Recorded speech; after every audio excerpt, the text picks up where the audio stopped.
I want a thin needle, but you haven't got a thin needle. So we can offer you the specialist sizes. Now, when you come on to round shaders, the distance that they can be soldered from the point, depending on which taper you select. Now, many artists use a long taper for shading or for colouring when they're using round groups. Now, the further you solder back from the point, the average being 8mm. If you solder back 10mm, you have more flexibility with the points. If you solder back 20mm from the point, you have extreme flexibility, which will give you a variation of lines and shading depending on the type of work you want to achieve. Then you have round colouring needles. The guys tend to solder these a bit lower, 6mm. But you can solder them backwards whichever way you want up until 20mm, depending on the way that you work and the machinery that you are using. Then if we come on to magnum needles. Now, a magnum needle, they come in two different types. They come in a Mag 1, a Mag 2, and these are specially made.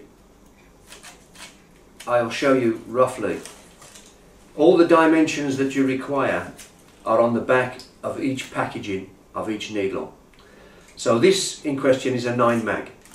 This is a 9 mag 1. It's a .30 needle. It's a long taper. It's soldered from the point backwards 8mm, and it's of a textured variety. Textured variety of needles are the surface of the needle.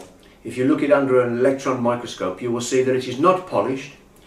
It is as a texture on it. It is ingrained. This holds more ink and lets out ink more uniformly than a polished needle. A polished needle, the ink will run straight off, and also it'll go straight back up. So sometimes when you're tattooing, you can get the ink come up the needle onto the bar and out the top of your machine with a polished needle. Now back to a 9 mag splayed. If you look at the needles at the end, you will see that it is open in a V formation. This means that the points are not equal together, they are in between. So you have an in-between needle. I'll refer to the other mags in a minute. This lends itself to very adequate shading and colouring, and also the distance soldered back you can change. The average is 8mm, like I said. Some artists prefer it 6mm, some artists prefer it 10mm, some 12mm, and so on. The taper, of course, depends on the individual.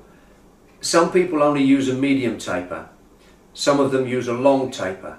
It depends on the effects that you wish to achieve. The only way is to experiment with the different needles when you are tattooing.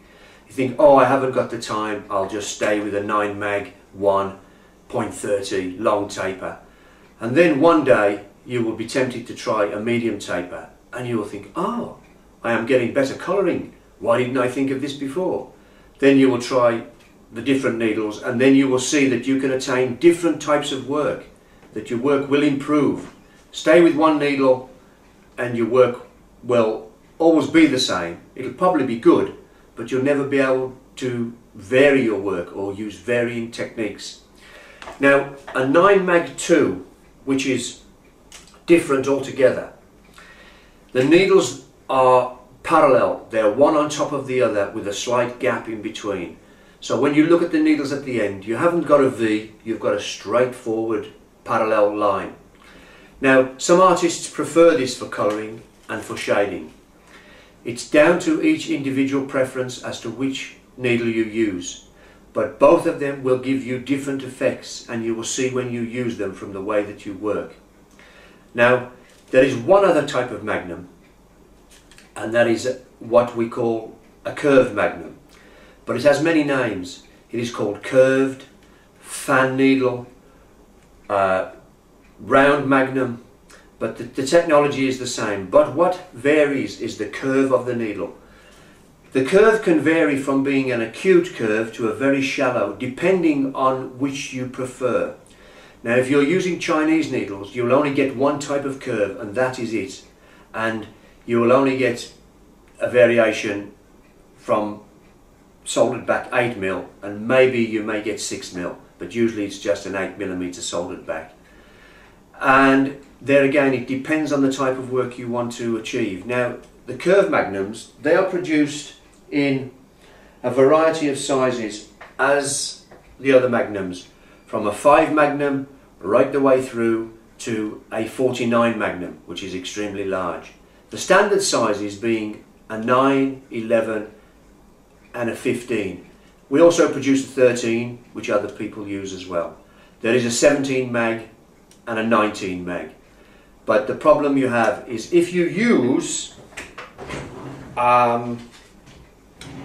plastic tips, which we also produce, these are only produced up